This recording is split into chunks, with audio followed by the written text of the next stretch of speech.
What's up, everybody? We had a full slate of games in Europe, but the moral of the story itself, is my boy Hype Man Vic is back. Hype Man Vic! Konnichiwa, how's it going? I'm ready to get back at it and hit the ground running. Let's kick us off. Let's do it. Let's dig in.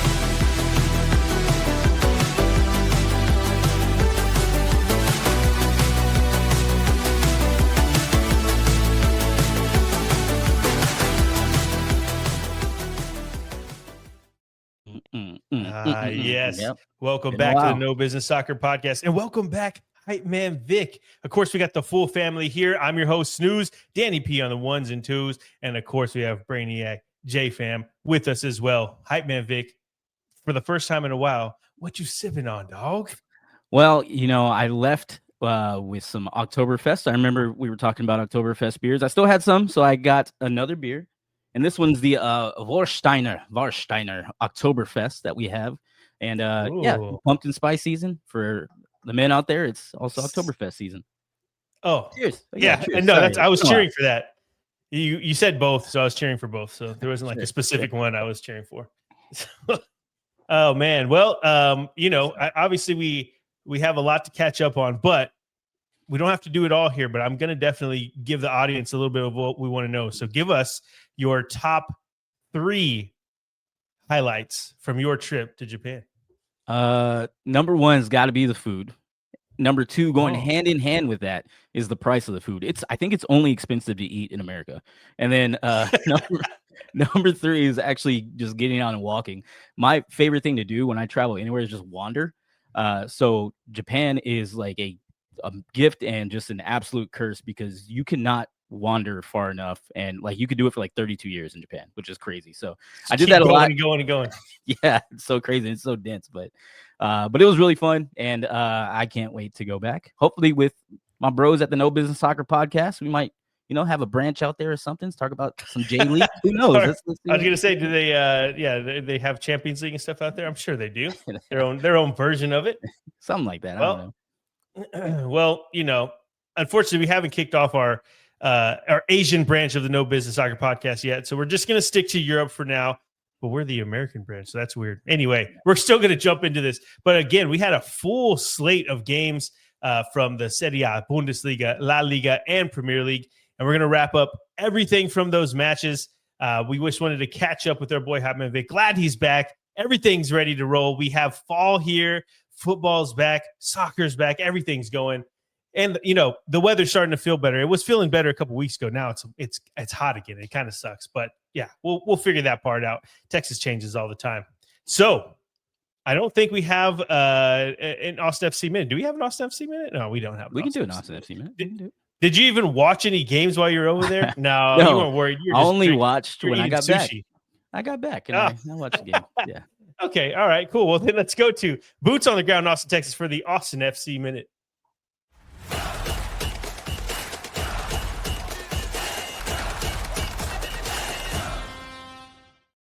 Yes, sir. Yes, sir. I got back on Thursday, was jet lagged until Friday night, took a rest, then woke up Saturday, watched the Austin FC match, and man, I wish I was back asleep. It sucked. We played some uninspired football and lost to FC Dallas 0-2. Which was, I'm glad I was sleeping a lot of time, because I was thinking about going to that game as well, but that would have sucked. So, it's gonna hurt our playoff chances. I think we're still gonna be in the playoffs. So we're still pretty far up there. We're only like 6 points. We're 6 points above the playoff line. So who knows? But more importantly, what we have is a U.S. Open Cup game this Wednesday against Minnesota at 7:30 p.m. And whoever wins this game, it's a semi, goes to the final, and the final will be in Austin if we do that. It'll be the first ever Austin FC final in any tournament that we've had, and the first one at Q2 awesome. Stadium. So hopefully we get a win and get a final, and that's what I'm hoping is that this past Saturday we suck so much because we were worried about Wednesday. Let's just hope. Let's just hope. Let's hope for that. I was watching that game on Saturday, and I was I had in the middle of it, I had to Google, like, why is it so empty? Why is half of that stadium empty? But they're renovating it. It's not. I was just like, do they really just not care about their team? but they're renovating it, so I can't talk Yeah. smack on here. But I mean, it's not even a big stadium, so it's like they do sell enough tickets, but when they cut off half of it, it's even less. But yeah, we'll see what happens with that. And then the next weekend we have Seattle coming to town, but we can talk about that more on the European look ahead that we have coming out this Friday. Oh, dang. Nice plug. My boy's back in mid-season form already. So let's jump right in then. Let's go ahead and go to Italy. Let's do it. To Serie A.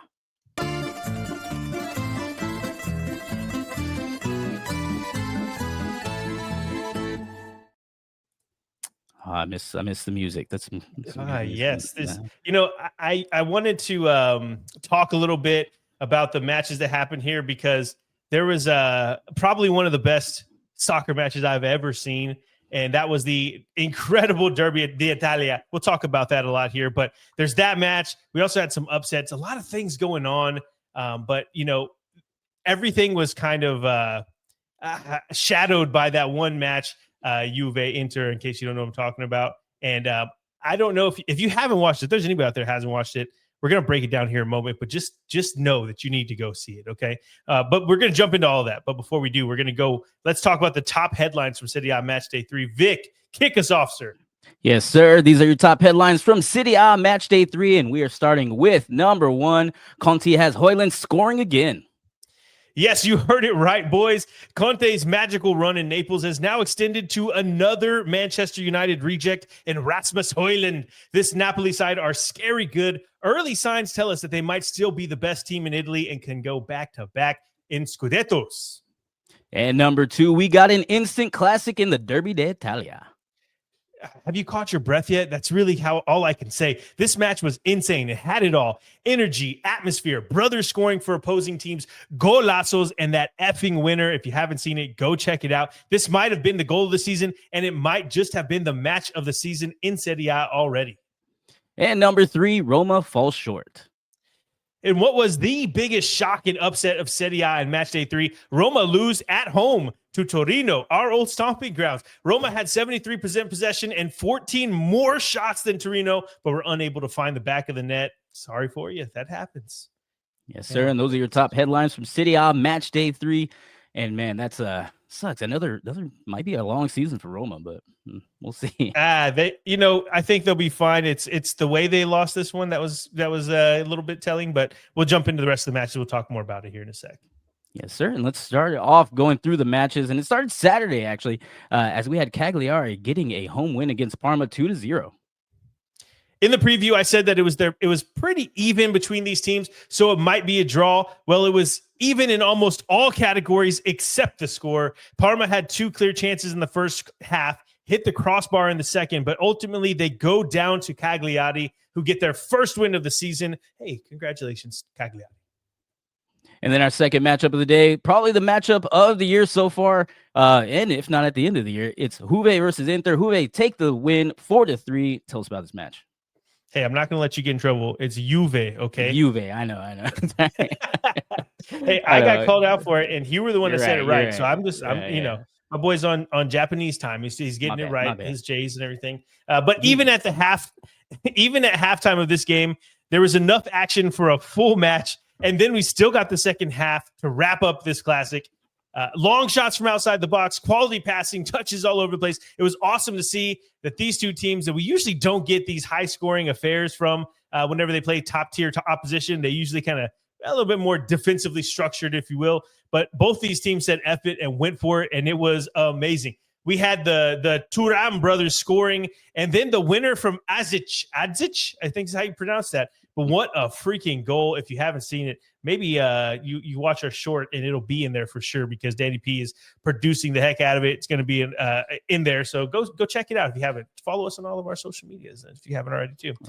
And I don't know if we'll get a better game all this year, but that was amazing. Juve 4, Inter 3. And I think what I learned the most from this match is that maybe Inter aren't going to be as good as they were last season. Maybe they still kind of are feeling a bit from that PSG loss in the Champions League final. But Juve, man, they seem like they've turned a corner. I mean, Tudor has these guys playing really well. I didn't know if I expected it, but it is happening. So we'll see if this is just an early season, like they were pumped up for it, or if this is real. We'll find out. Yeah, Juve are doing good. Juve. And then our last matchup of Saturday was the defending champions Napoli getting a 3-1 win on the road against Fiorentina, our old stomping grounds. Napoli get it done on the road against our Fiorentina as expected. I have to throw that in there because we got goals from Hewland, Bukema, and KDB. And that was all before Viola got a garbage time goal from Ranieri. This Napoli side are cruising through the league, though. I'm super interested to see how they fare in the Champions League this year because I think we can already tell that they're going to be the best team in Italy. I mean, I know it's very early, maybe not the best team, but they're going to be going for the Scudetto again. It's just going to be a matter of who's that second team fighting for it. But with all that said, I want to see this team play in the Champions League and see how they do because that's going to be the real test for them. Yes, sir. Yes, sir. And then we opened up Sunday with one of our headlines. Roma at home take a L from Torino 1-0. There, got it. Ooh, yes. Coming in, Roma had won back-to-back games to start the season. Torino had lost and drawn, failing to score a goal in those matches. So obviously they were an underdog here. Well, the soccer gods are watching Torino as they get their first goal of the season, and it was enough for 3 points on the road in Roma at the Stadio Olimpico. This was crazy. Honestly, didn't see it coming. Not because, I mean, all the things we just said, but also just the way that Roma had looked. They looked battle tested. They looked like they were ready to go. But we had a few weird, I guess we can call them results from around Europe because of the international break. I'm saying it's because of the international break. I don't know if it is, but it's some things changed in the week and a half that we've been gone. Yeah, we'll blame the Austin FC loss on the international break too. There we go. Even though we played through it, but yeah, there we go. But moving on Sunday, Atalanta handle business as they take on Lecce and win 4-1 at home. Atalanta get their first win of the season, and they do it in style. We have our AT aliens back, which is really what we're all here for. Overall, great team performance, though. Decathlata stood out. Decathlata, that's a very, very European name, you know. But anyways, Decathlata stood out in the with his brace, and yeah, it's just a great way for them to get back on track.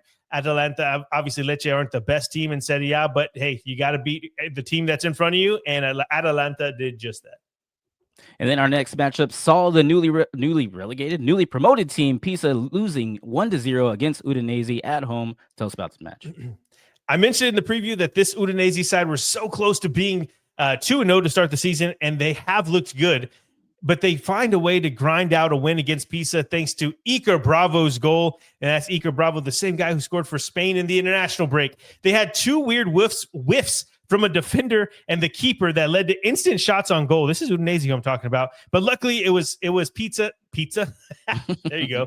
It was Pisa, and they couldn't convert those chances. If that happened against other squads, maybe they'd be 2-0 down. But it was just weird because, yeah, the keeper and the defender, like, they go to clear the ball and just whiff, and the guy runs right past them. And it's just, I don't know. It doesn't happen often. Happened twice in this same game to Udinese, but they still win 1-0. So, yeah, Udinese looking good this season.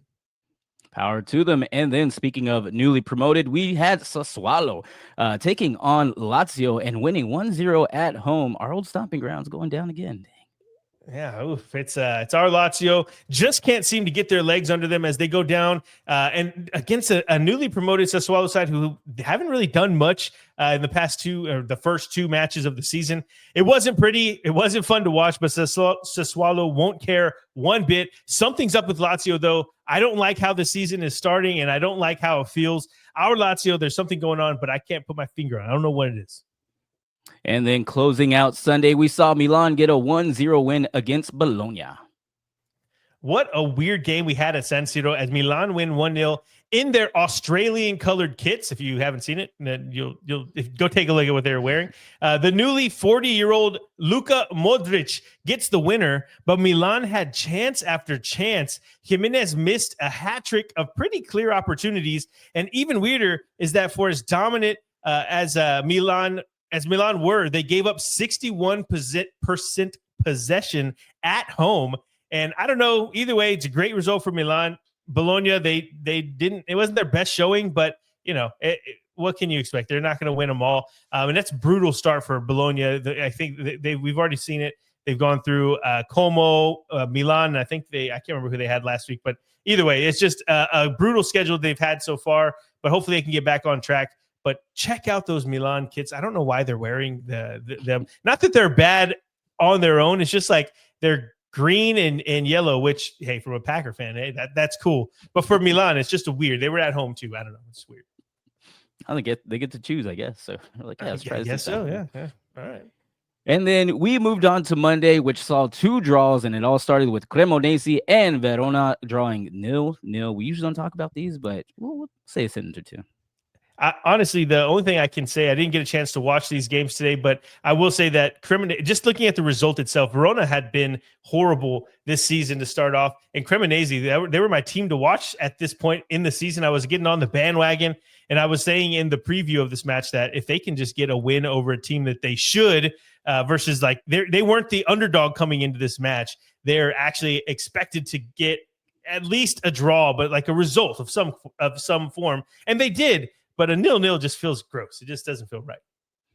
Yeah, and then another draw ended our match day as Como and Genoa fight to a 1-1 draw. That's sad. Sad to see. Como, they started off on fire against our Lazio, and then they've kind of had 2 subpar results since then. I want to see them bounce back in a big way, but maybe I was a little too high on them after that first match day because my man crush Nico Paz was just killing it out there. I was all over it. And they've kind of fallen down since then. So we'll see. Genoa aren't an easy team to beat, but they're not top echelon. So I'm worried about Como when they start going against the Inters, the Napolis of the world. We'll have to see how it turns out.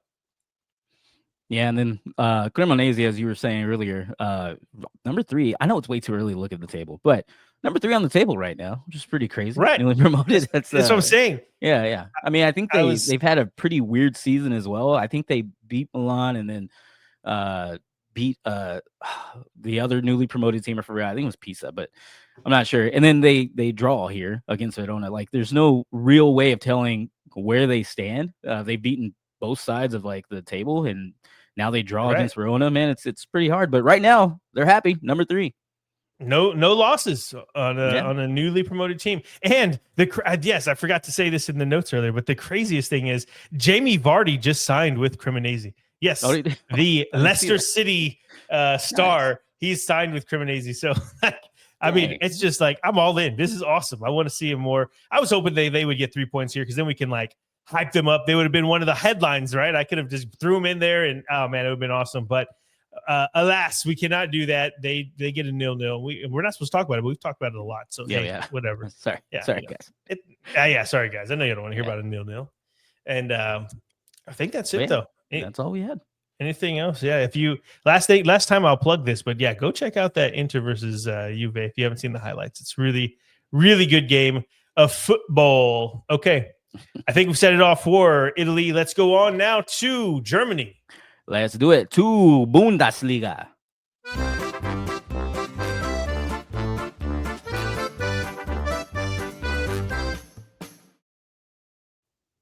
And it's just about Oktoberfest time. Actually, when is Oktoberfest? It should be. It's started already. I think I've seen some people already there. Did it? Let's see. Yeah, I think so.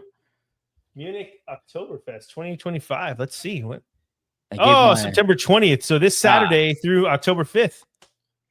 Oh, man. You know, I should have just taken the plane from Japan straight there. I should have. I've given my plug to John Harrigan that, hey, we need to go to Oktoberfest. I know we got to do it again. I got to go again. Hey, man, while you have less responsibilities at the moment, you just need to go do it and just be crazy. Like, please. You know what I mean? I'm trying. But I'll do it for you. But the only thing that I would caution, though, is that my boy Hamanvig gets crazy already. And a place that's not filled with beer and meant for partying. So I don't know how I feel about him going out there by himself like that. That's what it's all about at Oktoberfest. That's right. We might have to go with you to make sure that you don't get yourself in trouble, you know? You're right. And, I think you're right. You do have to go. You guys have to go. Danny P's, he was drunk and falling all over the place. It's messed up. All right. Sorry. All right. We had a ton of goals in the Bundesliga this weekend. Leverkusen showed us that they still got it. Wolves and Cologne lit up the scoreboard, and we'll dig into it all. But first, let's go into those top headlines. Vic, let's kick it off. Yes, and here are your top headlines for Bundesliga match day 3, and it all starts with number 1, new manager, who dis? Kasper Hjulman comes into Leverkusen and in his first match in charge beats the second best team in the Bundesliga through 2 match days at least, and that's Eintracht Frankfurt. This was a crazy result, and I'm looking forward to seeing if Leverkusen can build off this win. And number 2, Leipzig leap up the table. Leipzig looked like they're slowly starting to figure out life post Sesko and Simmons against Mainz this weekend. At least they did. It was a great performance, and the result on the road. I'm calling it now that Bakayoko, who was the main man for this match for Leipzig, he's going to be sold for like 92 million pounds to Liverpool in 2 years. I'm calling it. And number 3, the Wolves and the Goats go at it. I'm high on both Cologne and Wolfsburg this season, and I just wanted to see a good game. And holy shit, did we get that. There were 6 goals in this one, and 3 of them were stoppage time goals. What a freaking way to start your Saturday. And number 4, Bayern, the Bavarian Bullies. Bayern thrashed Hamburg 5-0, and looking at the landscape of the Bundesliga, they might be able to run the table this year. Olise, Kane, Luis Diaz, and are more than enough, and they should be getting Musiala back sometime after the new year. This team is stacked, and I don't see them losing to anyone anytime soon. Yes, sir, and those are your top headlines from Bundesliga match day 3. And Snooze, the Wolves and Goats, the Cone still have like the cutest badge ever. Like a little goat just standing up. Little goat. Sorry, I'm going to bring it up like almost every time. Every time, yeah. Hey, we got them for a whole season. And if they don't get relegated, even more. So there you go. We just need to get you a little cute little goat badge, you know? I need something like that. A kit? That should be my next kit. Yeah. I'll look at that right after this, you guys. I need to get one for sure.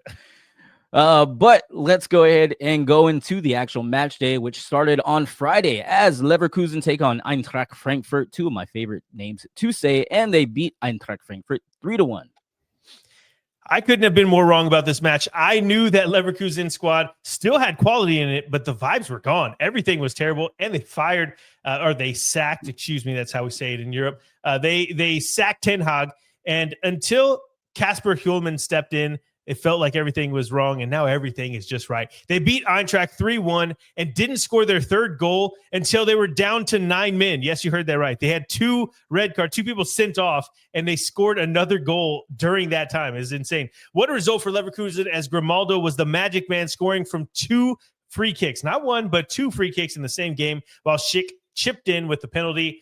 With European competition starting up, this could be the spark that Leverkusen needed to get things going again. What a great match for Leverkusen. Yes, sir. And that was our match for Friday. We moved into Saturday with Hoffenheim making a statement on the road against Union Berlin, winning 4-2. Union Berlin fall at home to Hoffenheim, who just looked different this season. Union in Berlin is a tough out for anyone, and they still get it done. We've only had 3 matches, so it's not time to panic yet for Union, but they have not looked great, and they lost back-to-back matches to start the season, and then now they obviously lose again. They lost back-to-back matches at this point in the season, and now they're looking to try to get back on the winning side of things. Hoffenheim, though, go from a team that's fighting relegation to just blowing people out, and man, it's looking good for them. And then our next matchup had Heidenheim going down 0-2 against Dortmund. Kind of hard to do anything whenever you go down to 10 men, though. Yeah, Double H down to 10 men within the first 25 minutes of this one. They would have had a hard time getting a point from this match with 11 men, so much less with 10. Dortmund specifically, though, Adeyemi and Girassi were excellent in this match. Could have made it worse than it was. It was 2-0, which is perfectly fine. But they could have at least scored 3 to 4 more goals. I mean, it was insane how much that they were missing out there. But 2-0, clean sheet, win, 3 points. Yeah, we're good. And then our next matchup had Mainz losing at home against Leipzig 1-0. Mainz drop points again as Leipzig make it back-to-back wins, this time off the back of their new boy, Bakayoko. His goal was really good from cutting in from the wing and scoring from outside the box, but he could have had a couple more with a bit more luck. This result continues Mainz's slide early in this campaign, and they're still trying to get back on track where they were last season, and hopefully they're a little bit better by the time I go see them in December. I say that every time, too. Yeah, another team you might see. Freiburg picking up their first win at home, 3-1 against Stuttgart. It all started so nicely for our Stuttgart as well when they went up 1-0 thanks to a sick back heel. It was awesome. from Demirovic in the 20th minute, and they held on to that 1-0 lead all the way through 80 minutes. Only issue is there are 90 minutes in a soccer match, and Freiburg used all of those minutes to complete the comeback. The Black Forest boys, as I call them, score 3 goals from the 81st minute to the 92nd minute. 3 goals. The crowd was going insane. The manager was going insane. It was just all atmosphere, vibes, everything. It was really cool to see. Way to go, Freiburg. And then we had a pretty intense matchup when we had Wolfsburg taking on Köln, and they fight to a 3-3 draw. Yeah, this match was freaking bonkers. It was 2-1 to Wolfsburg going into stoppage time. So get that. 2-1 Wolfsburg going into stoppage time, which there were 14 minutes of. There's a 91st minute equalizer from Cologne, then a 99th minute winner, quote unquote, if you're not looking at the video of this, for Wolfsburg, before Cologne equalized in the 14th minute of 14 minutes in stoppage time. And the crazy thing is, the winner was scored by Jakub Kaminski, who is on loan from Wolfsburg to Cologne for the season. It was the latest goal in Bundesliga history in a match that could very well be the match of the season in Bundesliga. And man, they didn't lose, but they, got a late equalizer from a guy that you're loaning out to the club. That's got to sting. I think that's the reason why. I know that's the reason. Like the Prem doesn't allow. Like if you loan a player to someone in the Prem, they can't play that player against you in the Prem. I think it might be available in like other cup matches, but not in the Prem, which is this is the reason. So good rule. I think Bundesliga wish they had that. So yeah, right. But then we had to close out our Saturday. I'm sorry. We had our Bundesliga belt to ass match as Bayern Munich destroy Hamburg 5-0. Sorry, moved my notes there. Yes, Bayern get their standard run-of-the-mill 5-0 demolition of a Bundesliga opposition. No biggie. Happens all the time, honestly. Harry Kane was amazing in this one, getting a brace and 2 assists going with that. So I guess we should say he had braces. Dad joke. All right, sorry. No, bad. All right, okay. And then opening up our Sunday was St. Pauli getting a 2-1 win at home against Augsburg. We had a close one in Berlin as St. Pauli get a late goal from a free kick to get all 3 points at home. So far through 3 games, though, St. Pauli looked pretty damn good. We don't have enough games to make a call yet. We can't say definitively, but just there are some bad teams out there right now, and St. Pauli are not one of them. Let's put it that way. And then closing out our match day, Borussia Mönchengladbach have seen better days as they take a 4-0 whooping at home against Werder Bremen. Werder Bremen cruised past Gladbach, who just look awful this season. They've lost twice and drawn once and haven't scored in any of these matches. And I was just on Twitter trying to get caught up with a couple things. I think it's either, I don't know if it's a rumor or if it's actually happened yet, but it looks like Gladbach is parting ways with their newly hired coach, or maybe I think this isn't the newly hired coach. I have to jump into this one. You know what? Before I'm wrong, give me a second. Let me check my notes here, because there is a lot of new coaches going along, and I don't remember if this was one of them. Let's go Bundesliga. Let's go to Borussia Mönchengladbach. No, he's been there for. Okay, yeah. So it's Seani. I don't remember how to pronounce his name. But no, he's been there since 2023. What I was saying is that in this season, they hadn't progressed at all in the years that he's been there. And so it was kind of like coming into the season for Gladbach. I always get them mixed up with Bremen, which is weird that they're playing each other, and my brain's all messed up. But either way, Gladbach, it was like, what is their ambition? Do they want to be this team that just never goes anywhere other than right at mid-table? And now they've started off the season awfully, and it just looks like it's not going to work out. I believe he's getting sacked pretty soon, if not already. Another note for this Gladbach team, I must have missed it, but Gio Reyna is playing for them right now. I don't know if he's on loan or if his contract was canceled with Dortmund or what, but yeah, Gio Reyna plays for Gladbach right now, and it just sucks to go from a team that was in turmoil to another team that's in turmoil and about to sack their coach.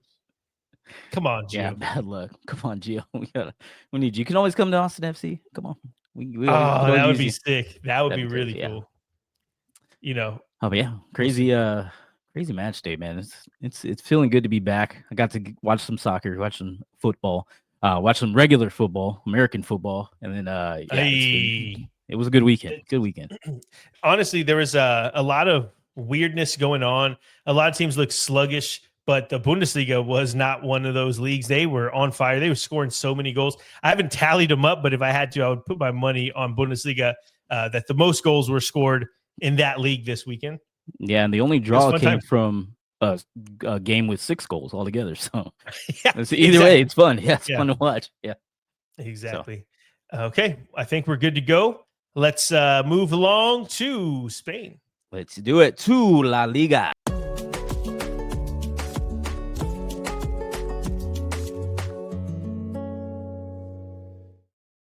The smoothing serenades. You gotta love that music. You know, you wish you'd hear it 3 times instead of once, right? It's great.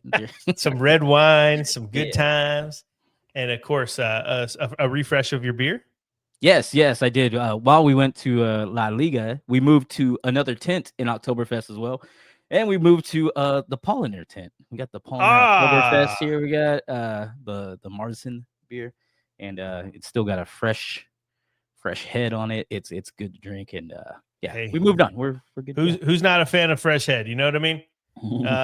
But in La Liga, there was a strange venue for Barcelona. La Liga had a few underdog stories that I'm starting to follow pretty closely after this weekend, especially, and of course, some underwhelming performances by some bigger clubs in Spain. I think there's a lot to talk about from this weekend. So let's do it. Let's jump into the headlines. Vic, take it. Yes, sir. And these are your top headlines from La Liga match day 4. And it all starts with number 1 as the battle of the Reals go to Madrid. The story of the game is how damn good Mbappe and Güler were. But after the dust settles, we have to have a conversation about Real Sociedad. They have continued their terrible run of form from last season, and they're still without a win through 4 matches of this 25-26 season. And then number 2, Alaves win at San Mamés. It was the shock result in La Liga this weekend, a Basque derby between Alaves and Athletic Club in Bilbao, and Alaves take all 3 points. It was the first time in 20 years that Alaves had beaten Athletic Club in Bilbao. I guess Athletic Club need Nico Williams a little bit more than I thought or we all expected. Number 3, Athletic picked themselves up off the mat. Going into Atleti's match against Villarreal, it was 2 teams heading in completely different directions. Atleti riding the struggle bus and Villarreal looking like one of the best teams in Spain. But none of that mattered on Saturday. Atleti get 3 points and a clean sheet. Well done, Atleti.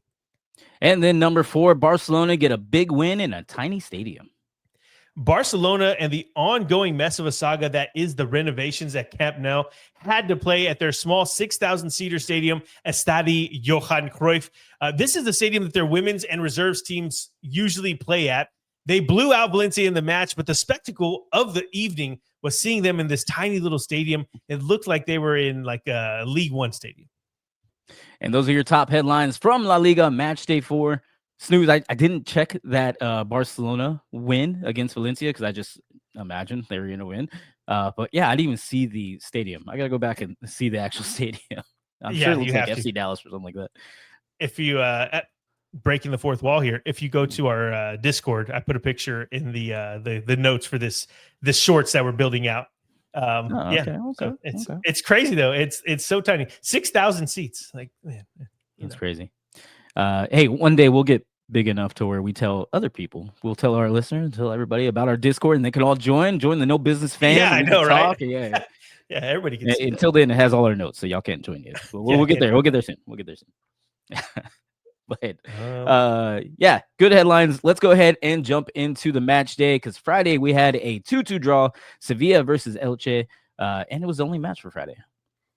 Yeah, it was an entertaining one too. Friday afternoons usually a little bit stale, but this one had all the juice. Sevilla and Elche split the points. Not sure what was going on, and maybe I've just not been paying attention as much. But for as bad as things have been for Sevilla as a club and as a whole, they had a packed house on Friday night. I'm talking that place was full and the atmosphere was insane. I thought it was a must win for Sevilla in this match, but that thought was based off of the misunderstanding, or I guess the underestimating of how good Elche actually are, or at least have looked through 4 match days.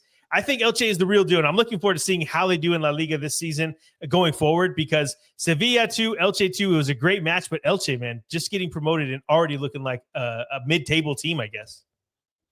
Yes, sir. And then we started Saturday with another promoted team, but not doing as well. Oviedo lose 2-0 against Getafe. Getafe took care of business, and even without Uche to help them on the counterattack, they did it from dead ball situations, from a corner kick and from a free kick, and that's where their goals come from. And those are, yeah, I guess, whenever I'm watching a game and I see someone make those types of kicks, those types of goals, it like gets everyone off their feet because you're kind of sitting there waiting for it. The anticipation is building up, but on the other side of this, Oviedo just looked outmatched and outgunned, a far cry from how they played against Real Sociedad last time out. But yeah, this Getafe side, maybe they're reeling me back in. I jumped off the bandwagon last week, but I'm jumping back on. We'll see. One more week. And then Real Madrid beat Real Sociedad 2-1, showing that they are the real Real and the only team also to win all 4 games this year. Yeah, starting off 4-0 and 2-1 win over La Real. It's not a bad weekend for them. They were even down a man after Dean Huijsen was sent off in the first half.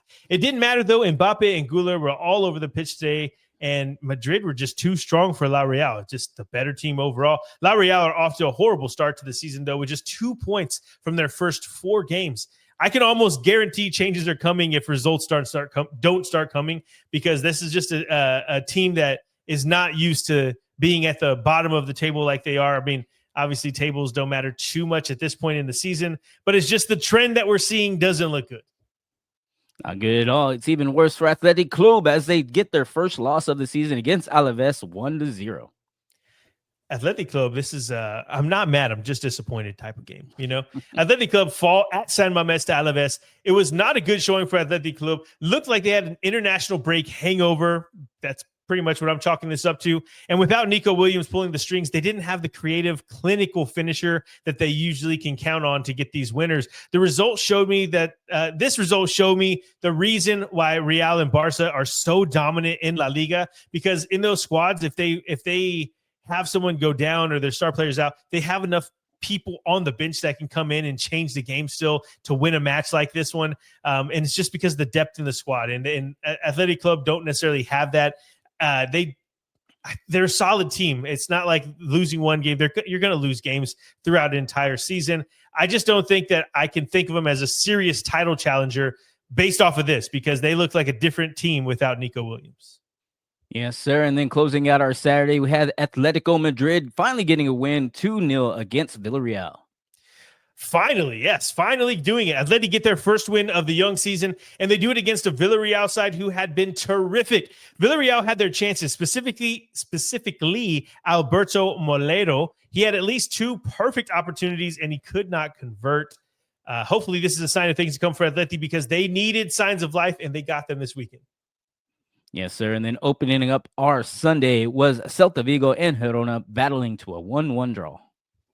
Celta Vigo leave it late, but of course, Borja Iglesias gets the equalizer from a penalty. Who else would it be other than Mr. Iglesias? This was the best I've seen Girona look all season, but both clubs are still searching for their first win.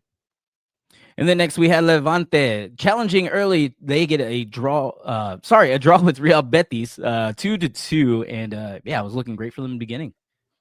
It was all Levante in the first 10 minutes as they roared out to a 2-0 lead, but Betis come back to split the points with an 80th minute header from Pablo Fornals. And they also, I saw our boy Anthony out there, the GOAT, as everybody calls him. And so, yeah, this team, they're going to start clicking, but they get a draw against a newly promoted team. Doesn't look good, but they'll start getting there, I promise.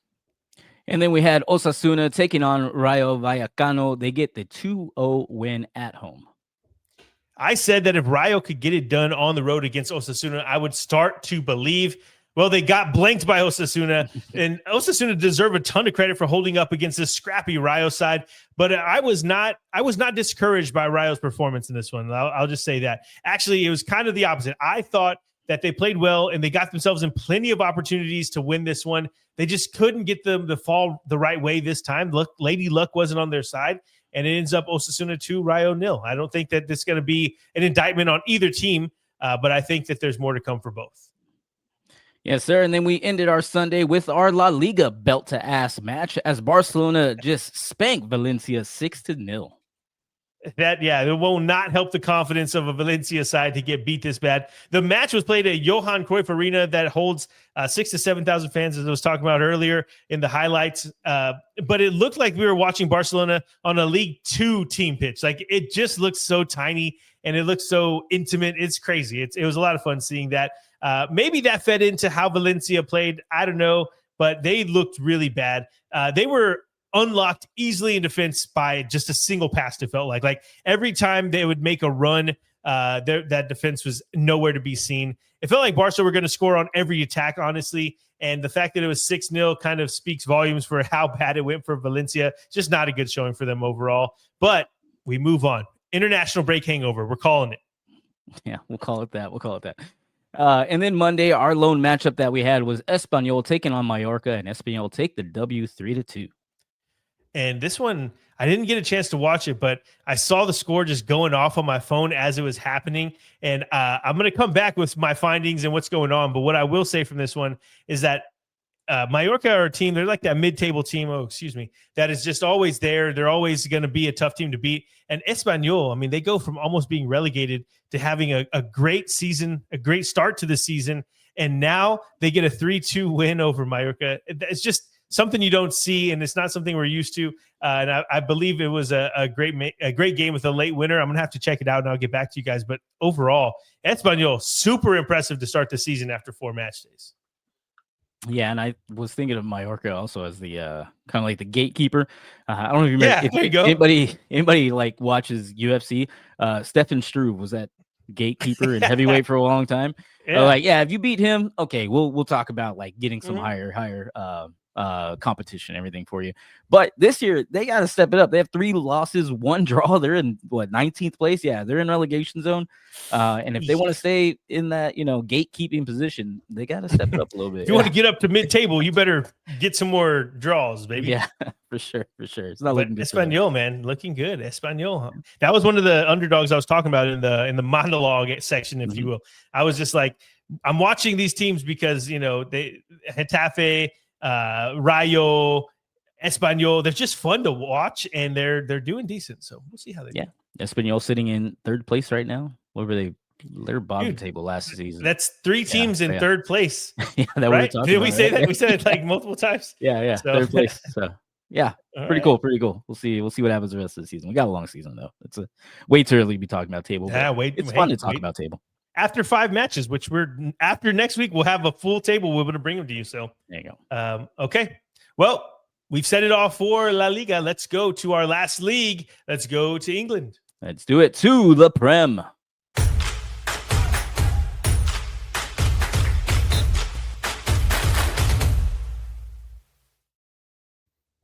Man, this was when I talk about how we have some international hangovers, this was the league I'm talking about. We had a sleepy start to the Premier League weekend, and there were 3. Okay, so we have 3-0 dominant displays, and we also had 2 0-0s to balance out everything. So I had to say that because there's a lot of 0-0, 3, anyway. But yeah, I mean, there's just like, what's going on? There's a lot of sleepy teams is what I'm calling them.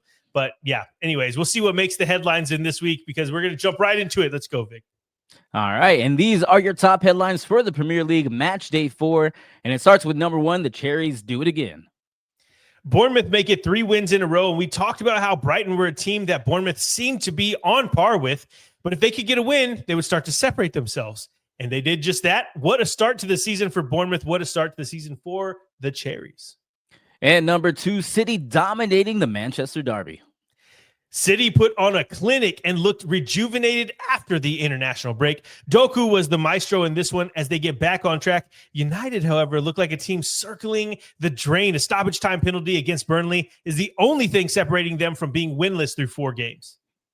Number 3, Liverpool leaving it late again. Yes, you threw in the again, but yes, even in games where they aren't clicking and they're not really able to get themselves going, they find a way. Burnley will feel like they let a point slip through their fingers, but that's what it's like facing the reigning champs at the moment. And number 4, Brentford sting Chelsea. Brentford desperately needed a result to keep themselves out of the relegation scrap, and they get a stoppage time equalizer to split the points. Chelsea get Cole Palmer back, and they look dangerous. They just couldn't hold on to the lead. And it at all number 5, the Spurs hammer West Ham. West Ham come in off their 3-0 win over Forest and couldn't capitalize on the momentum. Sarr, Bergvall, and Van de Ven score the goals, and Spurs are right back on track to their winning ways right whenever the Champions League about to kick off. Yes, sir. And those are your top headlines for the Premier League match day 4. A snooze. I read somewhere that I think Manchester United, Amorim, since he's come into the league, Amarim, since he's come into the league, has the least amount of points of any team that's still in the Premier League so far. Not counting who got relegated. Like, he's done the absolute worst since he's coming in. And yeah, he still has a job. That's pretty. Well, that's because Ange Postecoglou got sacked. So if not, he would have he'd have a run for his money. You're right. I wanted to call out though that you added the again part to the Liverpool thing, because I don't want Liverpool fans coming for me knowing that I'm not a Liverpool fan. But yeah, they did leave it again. They did. Yeah, our earliest game winner of a game came in the 84th minute. So we've had 84th, 88, 92, and then 100th, the 100th minute. So yeah, that's the earliest game winner that we had is 84th minute. But okay, so leave it late again is fine. It's fine. Yeah, okay. Yeah. I just didn't want people to be like, man, what a hater on the champions. But you're good. That makes sense, guys. Man. We're good. Yeah, we're good. It's funny because I don't think of them that way. I just see the results and I'm like, man, yeah, they're obviously dominating everybody. But not so much, I guess. All of your Red fans that, everybody who's a Red out there, we've all been sweating the entire time up till like the 84th minute. And it's been I think we've always thought we're going to get the win, but it's just, it's taking way too damn long. You know what I mean? But anyway, must be nice to just think you're going to just win. We just think we're going to win all the time. Anyway, it's just a signature. But let's go ahead and talk about other teams in the Premier League. This is not a Liverpool podcast, and we will start off with Saturday as one of our 3-0 wins went to Arsenal as they beat Nottingham Forest. Arsenal do it again. I say do it again, but they didn't do it. I'm adding again now. Anyway, Arsenal do it through their new boys as Zubamendi gets a long-range laser of a goal in their first and a header for their third. Eze and Gyökeres link up for their second, and all is well for the Gunners. When all your new boys are doing it, man, there's nothing better than that. We kind of expected this from Forest, who are going through some changes. Ange Postecoglou was on the sideline, so that's crazy. Or the touchline. Sorry, we're not talking football here. But either way, yeah, good showing for Arsenal. Poor run of form for Forest. And then our next matchup on Saturday was Bournemouth getting a 2-1 win at home against Brighton.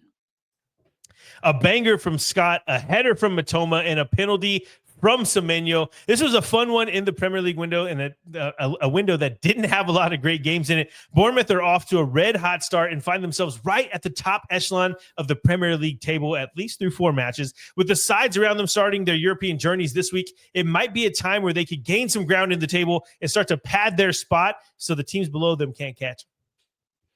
And then our next matchup had Newcastle saying, see, we don't need Isak, as they get a 1-0 win against Wolverhampton Wanderers. I guess you're right, because they get their first win of the season, and it comes off the head of their new striker, Voltamata. Doesn't get much better than that for the tune. It's crazy how big he looks out there on the pitch, though. If you saw the match, he just looks like a freaking tower. And yes, it was Wolves, but they have been terrible, but it just looks like they're going to plug him in right away. He's going to take over that role. I'm not saying that Voltamata is Isak. I'm just saying they're very good. They're very similar in stature, and Voltamata is good. Don't doubt him. And then our next matchup had Everton getting a dominant 0-0 draw against Aston Villa. Talk about I threw this in. I had to throw this in there because even though it's 0-0, I felt like Everton were actually the dominant side here, and they just couldn't get it done. Now, maybe some people come for me for this one, but every time I was watching the game, it felt like Jack Grealish was setting something up, and they were just missing on the end of those balls. I mean, we can't skip that either. Grealish just looks like his younger self, like him from 3 or 4 years ago when he was dominating teams. And man, I mean, the first 4 games for Everton, he just looks like the star man. I can't wait to see him continue this run. Hopefully he stays healthy and he stays out there for them in the long term. Yes, sir. And then our next matchup on Saturday was a less entertaining 0-0 draw as we had Crystal Palace taking on Sunderland. Absolutely less entertaining draw. It was a 0-0. Palace deserved the win here, but Sunderland's keeper helped them lock up the point, and that's really all about I can say from this one. I mean, it's kind of a boring match. And then we'll move right along because that was 0-0 as Fulham get a 1-0 win against Leeds at home. We were very close to having 3 0-0s coming from the international break. That hangover, I'm telling you. But an own goal deep into stoppage time gets Fulham all 3 points and the win. It's a very, very crappy look for Leeds, who didn't deserve to lose this match.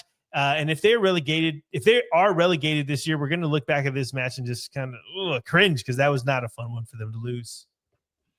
And then our next matchup is another 3-0 win for your Spurs as they took on West Ham.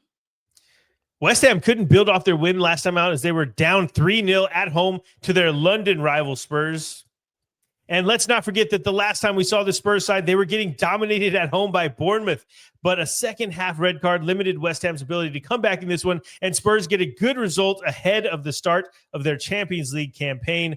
What a good time. And if you hadn't seen it, Bergvall's header was amazing. Bergvall is starting to break out, and he might just be what we need, just what we need right in time.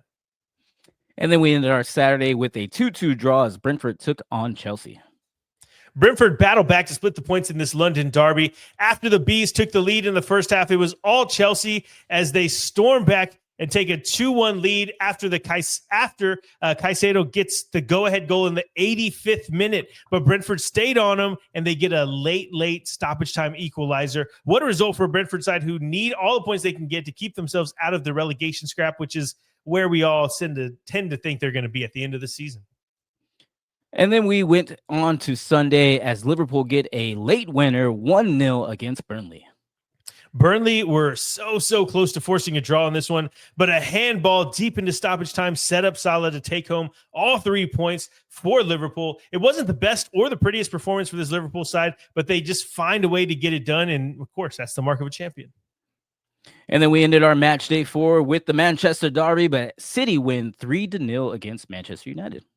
Manchester City get back on track with a 3-0 demolition of their rivals, Manchester United. There were no questions about who the better team was here. Not like I think we had too many coming in, but City had United's defense in shambles, and Doku was the main orchestrator of all the attacks going on. It felt like he was the heart of everything they did. And I always make a comment about how he's a lot of flair and he gets there, but he has no end product. That wasn't the results today. That wasn't how things played out. What a game and result for City. I said in the preview that a heavy defeat either way would start major questions in the press about either manager. And United, they are struggling to find a reason to keep Amorim around, and maybe after this one, they'll be struggling a little bit more. I'm not saying he's going to get sacked. It's just they aren't good. Jaime Vick came in with the stats over there. This is the worst manager in the Prem since Ange Postecoglou got fired by Spurs. Yeah, and I agree. And it's kind of fun to see. But, it's kind of hard to cheer on a Man City win as well. So, I don't think I was hoping for a draw in this match, but oh well.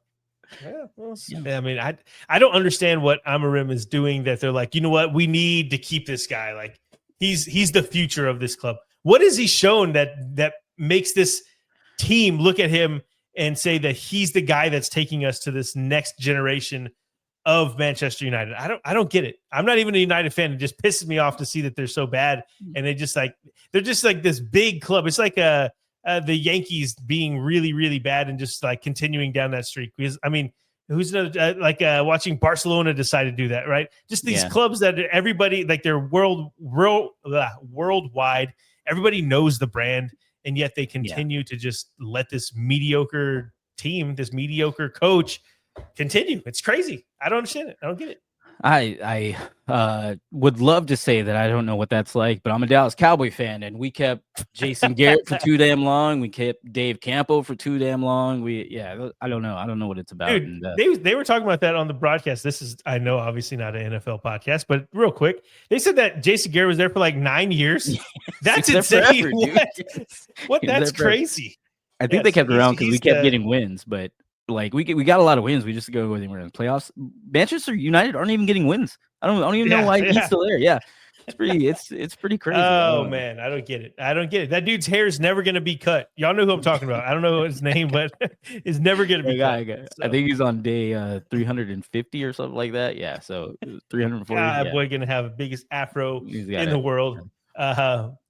But that's it. That's it for the leagues. Before we jump out of here, though, we do have the Champions League is coming back. It's kind of a weird Champions League only type of week, and I think they did it on purpose. It's actually pretty cool. I'm excited about it. So let's jump into the Champions League and talk about some of the matches that are going on here. So what I was talking about with the league, so the Conference League and the Europa League, they'll start off. I think the Conference League comes in. No, the Europa League comes in this coming week, but the Conference League's the next week or something like that. Either way, it's just the Champions League for the next 3 days, which is pretty refreshing. So it's Tuesday, Wednesday, Thursday. And there's a lot of matches that we want to see. Obviously, we're not going to cover them all because it's just all there's too damn many. But the matches, the headlines that you want to watch, if you have a chance to watch them. So tomorrow, which is tomorrow is Tuesday for us, but for them it would be Wednesday. But okay, so on Tuesday you have Athletic Club and Arsenal, which that one's going to be awesome. Would have been way better if Nico Williams was healthy. He's not right now, though. Another one to watch: Juve and Dortmund. Two teams, fun. Juve might I don't know. Dortmund been pretty good. That's a good one. That's actually the one that I'm looking forward to. The second most, because the first most I'm looking forward to, Villarreal versus Tottenham. Spurs back in the Champions League. Looking forward to that. Just to call out real quick, my boys, our boys, Slavia Praha in the Champions League. Let's see it. That. I mean, right? I still got their shirt, so right? I'm gonna wear it on Wednesday. Why not? I won't because Liverpool's playing, but it'd be cool. Not the same day though. It is. Yeah, they play Wednesday. Yeah. Oh wow, dang! There's what two. 1, 2, well, 3, Slavia 4, Praha 6 has games earlier game. Yeah, so maybe I'll there you Slavia go. Praha and then change it. Take it off. Yeah, I like that. But speaking of Wednesday, Bayern and Chelsea, that should be awesome. Both teams hitting their stride. PSG, Atalanta, the AT aliens are back. We talked about that. And of course, the headliner probably for all of these, Atletico Madrid versus Liverpool. I feel like Liverpool would have taken this one very, very handily until Atletico Madrid showed a bit of life in this past weekend. So maybe they were like, we need to pick it up a notch because this team's coming in. What do you think, Vic? I think so. I hope we also struggled this weekend, kind of like Austin FC struggled, because we're waiting for Wednesday. We both play on Wednesday. That's true. Yeah, we're waiting for our tournament to really turn it on and get a win. So I think we need some sort of dominant win. And I know we won all 4 games in Premier League, but it's been kind of hard this year. So. We'll see. Hey, you're not beating Burnley because we're worried about Atletico Madrid. So exactly. I mean, it makes sense in that sense, but I'd say we'll find out. And then of course we have some games on Thursday too. Honestly, there's the headliners are Newcastle and Barcelona and Manchester City and Napoli. Those games are going to be awesome. Newcastle, I don't know what to think of them yet. It's going to be cool seeing them back in the Champions League, but for sure, Napoli and Man City, that one's going to be on my main screen. I promise you that. Leverkusen are also playing. Eintracht are in there. Man, just some good games coming around. I'm glad we get to the island Champions League this 1 week. It's going to be fun. Can't wait. After some tournament outside of Liverpool, exactly. Outside of Liverpool, their match, which one are you looking forward to the most? I think the most fun for me is going to be PSG and Atalanta. I think that's going to be a fun match. There might be 4-4, 5-4, 3-4, something like that. I don't know. That's just me though. I don't know. It should be fun. PSG, we haven't seen a lot of them. We don't cover them. We don't cover the French league, Ligue 1. But they're pretty dominant in that league, so we'll see how that turns out. Juve and Dortmund is my top pick. That is also at the same exact time as Spurs and Villarreal, so that's not going to be fun for me. But then, of course, Man City and Napoli, that's the one that I'm looking forward to on Thursday. So that is everything that's going on in the Champions League. Not everything, but most of the big matches. We'll talk about all the stuff that goes down on our European, our weekend look ahead, but I was just thinking about that though. The games will be over by the time we record. So I'll just have a lot of football watching this. Golly. It's like today there was games and there's tomorrow's game. Like it's all week because what it'll be Tuesday, Wednesday, Thursday, and then Friday we have the week kicking off. No sleep, no breaks for us at the No Business Soccer Podcast, baby. But we wouldn't have it either way. We wouldn't have it any other way. And I think that's it. We're at an hour. Vic, take us home. Yeah, let's go. Well, we appreciate you guys for spending some time with us talking about some European football.